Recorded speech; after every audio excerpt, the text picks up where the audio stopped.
તો દેશના સુપ્રસિદ્ધ કોકિલ કંઠી આશા ભોસલેના નિધનથી સમગ્ર દેશમાં શોકની લહેર છવાયેલી છે। શનિવારે હૃદય રોગના હુમલાના લઈને તેમને સારવાર માટે ખસેડાયા હતા, પણ કમનસીબે તેમનું મૃત્યુ થયું છે।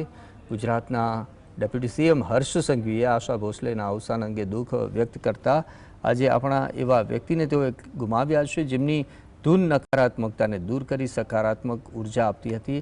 તેમણે આશાજીના પરિવાર અને समग्र संगीत जगत ने हिम्मत आपे तेवी प्रार्थना करी हती।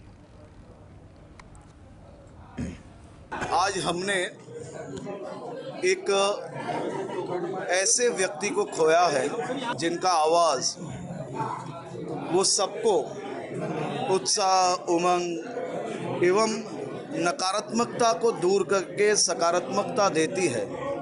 ऐसे आशा भोसले जी आज हमारे बीच नहीं रहे हैं। ये बेहद दुखद बात है। उनके परिवार को, सभी फैंस को भगवान हिम्मत दे।